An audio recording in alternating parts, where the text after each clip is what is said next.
गुरुर्साक्षात् परब्रह्म तस्मै श्री गुरवे नमः। तस्मै श्री गुरवे नमः। सृष्टि के आरंभ में आकाश आदि महाभूत एवं घटपट आदि भौतिक पदार्थ जिस अद्वितीय वस्तु की सत्ता से अस्तित्व को प्राप्त कर आविर्भूत होते हैं, स्थिति काल में जिसकी सत्ता से ही स्थित रहते हैं और प्रलय काल में जिसमें लीन होते हैं, उस सत स्वरूप सब प्राणियों के हृदय में स्थित आत्मरूप परमात्मा को नमस्कार है। जिस चिदेकरस परमात्मा से ज्ञाता ज्ञान ज्ञेय, दृष्टा दर्शन दृश्य, कर्ता हेतु और क्रिया, ये सब व्यावहारिक पदार्थ आविर्भूत होते हैं, उस ज्ञाता आदि के साक्षी और परमार्थतः ज्ञान रूप से अवस्थित प्रत्यगात्मा को नमस्कार है। श्री रामचंद्र जी ने कहा, हे भगवान, सृष्टि के आरंभ में भगवान ब्रह्मा जी ने किस लिए यह मोक्ष कथा कही थी और यह कैसे आपको प्राप्त हुई, यह कृपा कर मुझसे कहिए। श्री वशिष्ठ जी ने कहा, हे श्री राम जी, घट घट व्यापी सबका आधार, अखंड चेतन अविनाशी, सब प्राणियों में प्रकाशक रूप से स्थित एवं असीम मायिक विलासों का एकमात्र अधिष्ठान परमात्मा है। माया और माया के कार्यों के आविर्भाव और तिरोभाव में सदा निर्विकार उस परमात्मा से विष्णु सूक्ष्म भूतों के क्रम से उत्पन्न हुए। जैसे कि स्पंदमान जल से परिपूर्ण निश्चलावस्था और चंचलावस्था में अप्रच्युत जल स्वभाव सागर से तरंगें उत्पन्न होती हैं, उस विराट पुरुष के हृदय रूपी कमल से चतुर्मुख ब्रह्मा की उत्पत्ति हुई। सुवर्णाचल सुमेरु उस कमल की कर्णिका है, दिशाएं दल हैं और तारे केसर हैं। हे श्री रघुकुल तिलक, जैसे कि मन विविध विकल्पों की सृष्टि करता है, वैसे ही वेद और वेदार्थ के महान परिज्ञाता ब्रह्मा जी ने देवताओं और मुनियों की मंडली के साथ संपूर्ण प्राणियों की सृष्टि आरंभ की। उन्होंने इस जम्बू द्वीप के एक भाग इस भारतवर्ष में लाभ और हानि से दुखी, जन्म मरणशील एवं मानसिक और कायिक व्याधियों से पीड़ित विविध प्राणियों की सृष्टि की। प्राणियों की इस सृष्टि में विविध विषय भोग रूपी व्यसनों से पूर्ण लोगों का क्लेश देखकर संपूर्ण लोकों की सृष्टि करने वाले भगवान ब्रह्मा को जैसे पुत्र को दुखी देखकर पिता को दया आती है, वैसे ही बड़ी दया आई। उन्होंने प्राणियों के कल्याण के लिए क्षण भर एकाग्र चित्त होकर विचार किया कि इन अल्पायु बेचारे जीवों के दुख का अंत किस उपाय से होगा। ऐसा विचार कर भगवान ब्रह्मा जी ने स्वयं तप, धर्म, दान, सत्य और तीर्थों की सृष्टि की। हे रघुवर, तप आदि की सृष्टि कर ब्रह्मा जी ने पुनः स्वयं विचार किया कि सृष्टि प्रवाह में पड़े हुए लोगों के दुख का तप आदि से समूल विनाश नहीं हो सकता। निर्वाण परम सुख है, जिसके प्राप्त होने पर जीव न तो फिर जन्म लेता है और न मरता है। वह निर्वाण ज्ञान से ही प्राप्त होता है। अतः जीव के संसार सागर से पार होने का एकमात्र उपाय ज्ञान ही है। इसलिए मैं इन दीनहीन लोगों के दुख के समूल विनाश के लिए मजबूत संसार सागर तरण का उपाय शीघ्र प्रकट करता हूँ। यूं विचार कर कमल पर बैठे हुए भगवान ब्रह्मा जी ने मन से संकल्प कर मुझे, जो तुम्हारे सामने बैठा हूँ, पैदा किया। पुण्यमय श्री राम जी जैसे एक तरंग से शीघ्र दूसरी तरंग होती है, वैसे ही मैं भी अनिर्वचनीय मायावश ही उत्पन्न हुआ और उत्पन्न होते ही तुरंत पिताजी के समीप में उपस्थित हुआ, जिनके हाथ में कमंडल एवं रुद्राक्ष माला शोभा पा रही थी। उन भगवान ब्रह्मा जी को कमंडल और रुद्राक्ष माला से युक्त मैंने विनम्रता पूर्वक प्रणाम किया। मुझसे हे पुत्र यहाँ आओ कहकर उन्होंने अपने आसन रूप कमल की ऊपरी पंखुड़ी में सफेद बादल पर चंद्रमा के समान मुझे अपने हाथ से बैठाया। मेरे पितृदेव ब्रह्मा जी ने मृगचर्म पहन रखा था, उन्हीं के अनुरूप मैं भी मृगचर्मधारी था।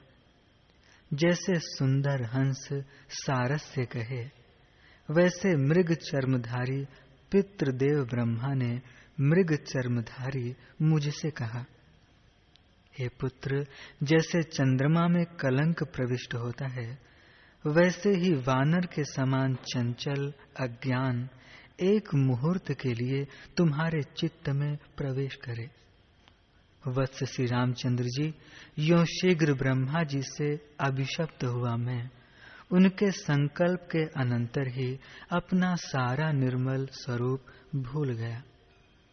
तदुपरांत मैं जैसे किसी धनी का धन हर लेने से वह दीनहीन हो जाता है, वैसे ही दीनहीन हो गया। तत्व विज्ञान से रहित और दुख शोक से आक्रांत मैं दिन पर दिन जीर्ण शीर्ण होने लगा। बड़े दुख की बात है कि यह महाक्लेशदायक संसार नामक दोष कहाँ से मुझको प्राप्त हो गया, ऐसा विचार करता था और किसी प्रकार की चेष्टा नहीं करता था। तदुपरांत पूज्य ब्रह्मा जी ने मुझसे कहा, पुत्र, तुम क्यों दुखी हो? इस दुख के नाश का उपाय मुझसे पूछो। तदुपरांत तुम अवश्य नित्य सुखी होगे। तत्पश्चात स्वर्ण कमल की पंखुरी में बैठे हुए मैंने संपूर्ण लोकों के रचयिता श्री ब्रह्मा जी से संसार दुख की औषधि पूछी। मैंने पूछा, भगवन, यह महादुखमय संसार जीव को कैसे प्राप्त हुआ और कैसे इसका विनाश होता है? यूं मेरे द्वारा पूछे गए उन्होंने मुझको उस प्रचुर ज्ञान का उपदेश दिया, जिस परम पवित्र ज्ञान को जानकर मैं पिता के सर्वोत्कृष्ट तत्व ज्ञान के समान परिपूर्ण स्वभाव हो गया। तदुपरांत जबकि मैंने ज्ञातव्य तत्व जान लिया था, अतएव मैं अपनी प्रकृति में स्थित हो गया था, तब जगत के निर्माता, सबके कारण और उपदेशक ब्रह्मा जी ने मुझसे कहा, पुत्र, मैंने शाप द्वारा तुम्हें अज्ञानी बनाकर समस्त अधिकारी लोगों की ज्ञान सिद्धि के लिए इस सारभूत ज्ञान का तुम्हें जिज्ञासु बनाया। वत्स, अब तुम्हारा शाप शांत हो गया है। जैसे चिरकाल तक मल के संसर्ग से मानो सुवर्ण अभावता को प्राप्त हुआ, पुनः शोधन से पूर्वकालिक शुद्ध स्वर्ण रूपता को प्राप्त हो जाता है, वैसे ही तुम्हारा औपाधिक अज्ञान नष्ट हो गया है। अब उत्कृष्ट ज्ञान से प्राप्त हुए तुम मेरी नाई अद्वितीय आत्म स्वरूप हो गए हो। हे सज्जन शिरोमणे, इस समय तुम लोकानुग्रह के लिए भूमि लोक में जम्बू द्वीप के मध्य में स्थित भारतवर्ष में जाओ। वत्स, वहां पर महामती तुम कर्म कांड परायण लोगों को क्रम से शोभित होने वाले कर्मकांड क्रम से ही उपदेश देना, क्योंकि कर्म परायण अज्ञानियों की बुद्धि में संदेह उत्पन्न नहीं करना चाहिए, ऐसा अन्याय है। और जो लोग विचारशील, विरक्त और अतीन्द्रिय तत्व के ग्रहण में समर्थ हों, उन्हें आनंददायक ज्ञान मार्ग का उपदेश देना। रघुवंश शिरोमणि, इस प्रकार पिता ब्रह्मा जी द्वारा आज्ञप्त मैं इस लोक में रहता हूँ, और जब तक इस लोक में अधिकारी पुरुष रहेंगे तब तक रहूंगा। इस लोक में मेरा कुछ भी कर्तव्य नहीं है, पर रहना चाहिए, यूं विचार कर मैं अमनस्क होकर यहाँ स्थित हूँ। अतएव अभिमान शून्य वृत्ति से रहता हुआ मैं अज्ञानियों की बुद्धि से कार्य करता हूँ, अपनी बुद्धि से तो कुछ भी नहीं करता। श्री वशिष्ठ जी ने कहा, हे पुण्य चरित, ज्ञान का पृथ्वी पर अवतरण, अपने जन्म, ज्ञानावरोध, पुनः ज्ञान प्राप्ति आदि और श्री ब्रह्मा जी का कार्य, यह सब मैं आपसे कह चुका हूँ। अब आपका चित्त महान पुण्य के उदय से उस ज्ञान के सुनने के लिए अति उत्कंठित हो रहा होगा। श्री रामचंद्र जी ने कहा, ब्रह्मन, सृष्टि करने के अनंतर भगवान ब्रह्मा जी की बुद्धि इस लोक में ज्ञान के अवतारण के लिए किस प्रकार हुई, कृपया उस प्रकार को विस्तार से कहिए।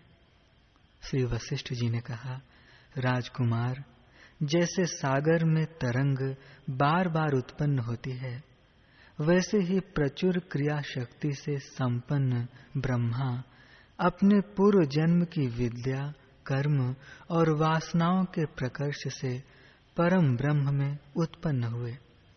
उन्होंने विविध प्राणियों की सृष्टि करने के अनंतर श्रेष्ठ लोगों को इस प्रकार जन्म, मरण, नरक आदि से अपने अज्ञान के कारण दुखी देखकर वर्तमान सृष्टि के दृष्टांत से अतीत, वर्तमान और भविष्य काल की सृष्टि की संपूर्ण अवस्थाओं का अनुमान कर लिया। विशेष रूप से स्वर्ग और मोक्ष के साधनों के अनुष्ठान के योग्य सत्य युग आदि समय के क्षीण होने पर लोगों में सिक्का जमाने वाले अज्ञान का प्राबल्य देखकर भगवान ब्रह्मा जी को बड़ी दया आई। तदुपरांत भगवान ब्रह्मा जी ने मेरी सृष्टि कर और बार बार उपदेश द्वारा मुझे ज्ञान संपन्न बनाकर लोगों के अज्ञान की शांति के लिए मुझे पृथ्वी में भेजा। भगवान ब्रह्मा ने इस लोक में जैसे मुझे भेजा, वैसे ही सनक, सनंदन, सनत कुमार, नारद आदि अनेक अन्यान्य महर्षियों को अधिकार के अनुसार पुण्य, कर्म कांड के उपदेश और ज्ञान कांड के उपदेश द्वारा मन और अज्ञान रूपी महाव्याधि के वशीभूत लोगों का उद्धार करने के लिए भेजा। प्राचीन काल में सत्य युग के बीतने पर काल क्रम से पृथ्वी पर वैदिक या राग, लोभ आदि से अनुपहत कर्म कांड का ह्रास होने पर कर्म कांड के संचालन और मर्यादा के रक्षण के लिए पृथक पृथक देशों का विभाग कर राजाओं की कल्पना की गई। पृथ्वी में राजाओं की कल्पना होने पर राजाओं और प्रजाओं के धर्म का नियंत्रण करने में समर्थ स्मृति शास्त्र और यज्ञ की विधि के प्रतिपादक श्रौत सूत्र, गृह्य सूत्र तथा श्रौत गृह्य प्रयोगों का धर्म, अर्थ और काम की सिद्धि के लिए निर्माण किया गया। इस काल चक्र के परिवर्तित होने पर फिर कर्म कांड क्रम नष्ट भ्रष्ट हो गया। प्रतिदिन लोग भोजन मात्र परायण और विषयों के अर्जन में तत्पर हो गए। ऐसी अवस्था में राजाओं के देश या भोग्य पदार्थों के लिए परस्पर युद्ध होने लगे। इस प्रकार पृथ्वी में अनेक प्राणियों को दंड भोगना पड़ा।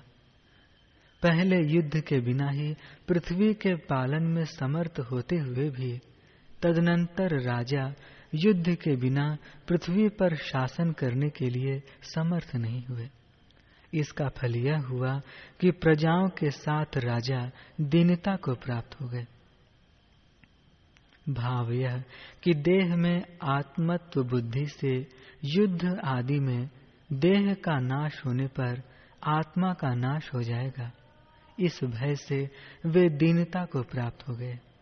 तदनंतर उन लोगों की दीनता को दूर करने के लिए और आत्मज्ञान के प्रचार के लिए हम लोगों ने ज्ञानवर्धक बड़े बड़े दर्शनों का उपदेश किया। इस अध्यात्म विद्या का पहले राजाओं में उपदेश हुआ, तदनंतर इसका और लोगों में प्रसार हुआ। इस कारण श्री वेद व्यास आदि ने इसको राज विद्या कहा है। हे राघव, राजा लोग राज विद्या, राजगुह्य आदि नामों से प्रसिद्ध उत्तम अध्यात्म ज्ञान को जानकर अत्यंत आनंद को प्राप्त हुए। तदनंतर उनमें किंचित भी दुख नहीं रहा। कालक्रम से निर्मल कीर्ति वाले अनेक राजाओं के कीर्ति शेष होने पर इन महाराज श्री दशरथ जी से आप श्री रामचंद्र इस पृथ्वी में उत्पन्न हुए।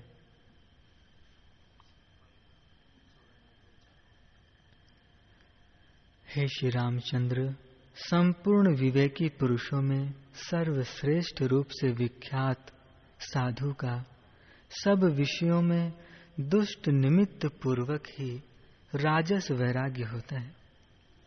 हे श्री राम जी, सत्पुरुषों को भी आश्चर्य में डालने वाला और अपने विवेक से उत्पन्न आपका यह सात्विक वैराग्य किसी निमित्त के बिना ही उत्पन्न हुआ है। ऐसा पहले कभी नहीं देखा गया है। घृणाजनक विषयों को देखकर किसको वैराग्य नहीं होता, किंतु सत्पुरुषों का उत्तम वैराग्य विवेक से ही होता है। वे महापुरुष हैं, वे महाविद्वान हैं और उन्हीं का चित्त गंगा जल के समान निर्मल है, जिन्हें निमित्त के बिना ही वैराग्य होता है। हे परंतप, केवल अपने विवेक से उत्पन्न तत्व पदार्थ के प्रति अभिमुखता से अन्य विषयों से विरक्त बुद्धि से युक्त पुरुष वैसा शोभित होता है जैसे कि वरमाला से युवा पुरुष शोभित होता है। विवेक से इस संसार रचना की दुख रूपता का विचार कर जो लोग वैराग्य को प्राप्त होते हैं, वे ही श्रेष्ठ पुरुष हैं। अपने विलक्षण विवेक से ही इस इंद्रजाल तुल्य प्रपंच का पुनः पुनः विचार कर हठ पूर्वक इस माइक बाह्य जगत के साथ देह, इंद्रिय, प्राण, मन, बुद्धि और अविद्या का परित्याग करना चाहिए। शमशान भूमि, आपत्तियों और दीनता को देखकर किसे वैराग्य न होगा। वही वैराग्य परम श्रेय का साधन है जो स्वतः उत्पन्न होता है। जैसे खूब जोता गया अतैव कोमल हुआ खेत बीज बोने के योग्य होता है, वैसे ही स्वाभाविक वैराग्य रूपी अत्यंत महत्व को प्राप्त हुए आप आत्मज्ञान के उपदेश के योग्य पात्र हैं।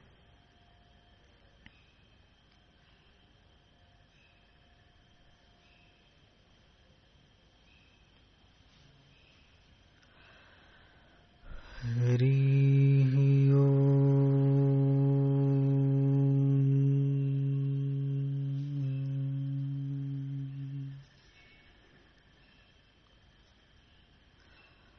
हरि ओम।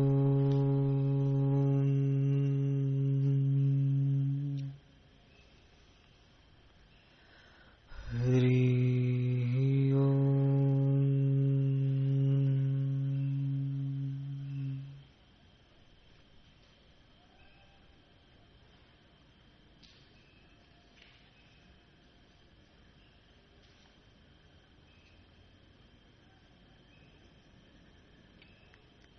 वशिष्ठ जी बोले, हे राम जी, जैसे समुद्र अपने तरंग, फेन, बुलबुले और जल को अपने आप ही में देखता है, वैसे ही मैं अपने आप में जगत को देखता हूँ। जिस ज्ञानवान पुरुष की शुद्ध बुद्धि में एकता हुई है, वह अपने को सर्वात्मा देखता है।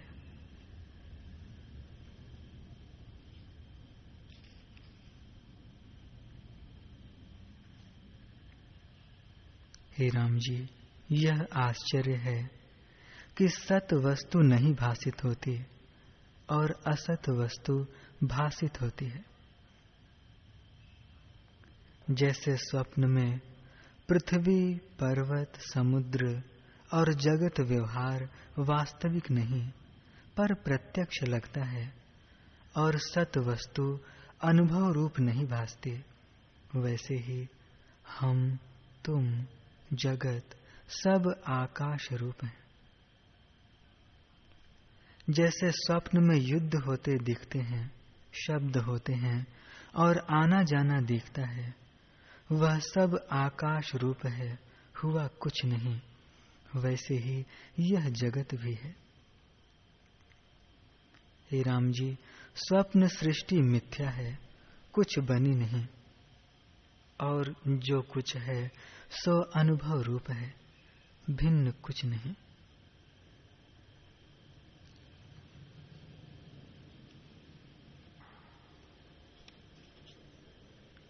हे राम जी, न कोई करता है, न भोगता है, और न कोई जगत है, और नहीं कहना भी नहीं बनता। जो ज्ञानवान है वह पाषाणवत मौन स्थित होता है।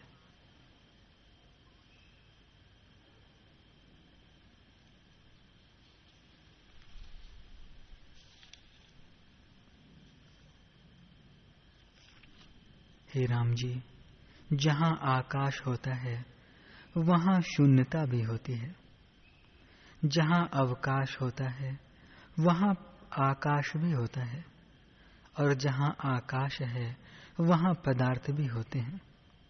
वैसे ही जहाँ चैतन्य सत्ता है वहाँ सृष्टि भी भासती है, पर बनी कुछ नहीं और सदा रहती है।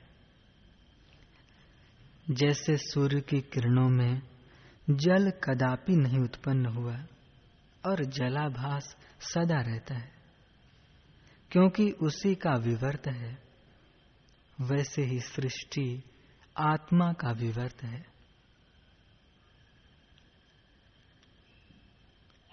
हे राम जी, अब भी निर्मल पद है, परंतु भ्रम से पदार्थ सत्ता भासती है। जैसे निद्रा दोष से केवल अनुभव में पदार्थ सत्ता होकर भासती है और जागने पर कहता है कि केवल भ्रम मात्र ही था, वैसे ही इस जगत को भ्रम मात्र जानो। जैसे स्वप्न में जीव अनहोता ही राज्य देखता है, वैसे ही तुम इस जगत को जानो। इसका फुरना ही इसके बंधन का कारण है। जैसे कुसवारी का कीड़ा आप ही स्थान बनाकर आप ही फंस मरता है, और जैसे मद्यपान करने वाला मद्यपान करके और का और बोलता है और उससे बंधता है, वैसे ही जीव अपने संकल्प ही से बंधता है, और जब संकल्प मिटता है तब परमानंद को प्राप्त होकर परम स्वच्छ शांति उदय होती है।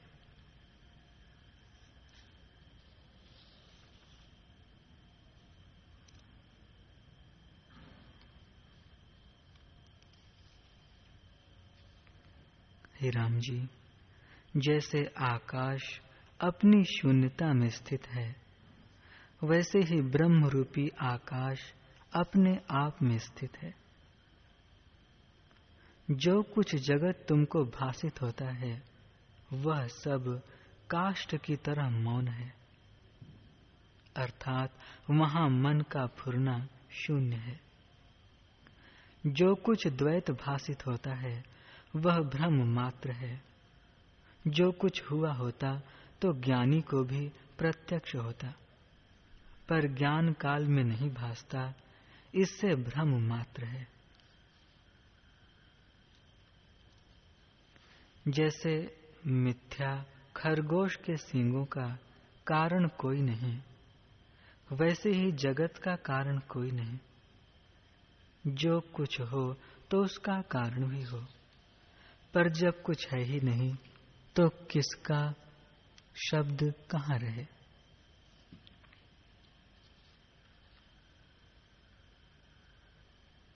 हे राम जी, जगत का भाव अभाव, जड़ चैतन्य, स्थावर जंगम, सूक्ष्म स्थूल, शुभ अशुभ कुछ हुआ नहीं, तो मैं तुमसे क्या कहूं।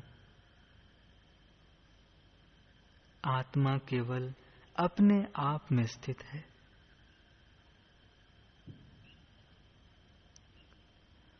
जब फुरना उलटकर अपनी ओर आता है तब जगत भ्रम मिट जाता है, और जब फुरता है तब ध्यान ध्याता और ध्येय रूप होकर स्थित होता है।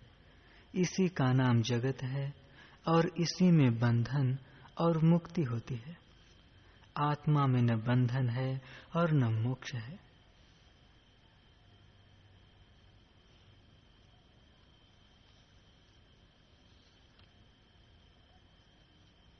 हे राम जी, जैसे सूर्य के किरणों में जल देख पड़ता है, पर जिसने सूर्य के किरणों को जान लिया है उसको जल नहीं प्रतीत होता, किरणें ही दिखती हैं। पर जिसने किरणों को नहीं जाना उसको जल का भ्रम होता है। वैसे ही भ्रमवश इस जगत का अनुभव होता है। मन रूपी दीपक प्रज्वलित है, उसमें ज्ञान रूपी जल डालिए तो बुझ जाएगा। जब मन का निर्माण होगा तब उस पद को प्राप्त होगे जहां जगत और अहंकार का अभाव है। वह न शून्य है न अशून्य है, न केवल है न अकेवल है, उसका उदय अस्त भी नहीं है। जो पुरुष ऐसे पद को प्राप्त हुआ है वह कृत कृत्य होकर राग द्वेष रहित परम शांत पद को प्राप्त होता है।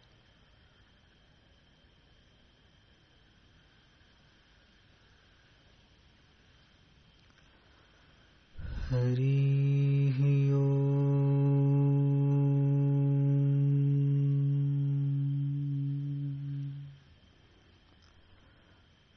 हरि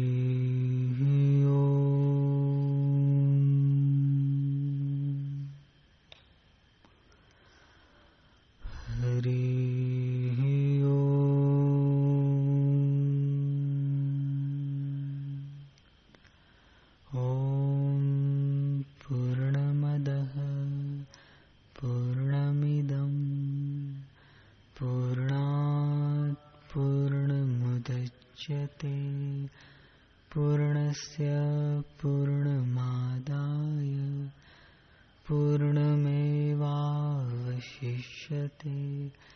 ओम शांति शांति शांति। श्री सद्गुरुदेव भगवान की जय।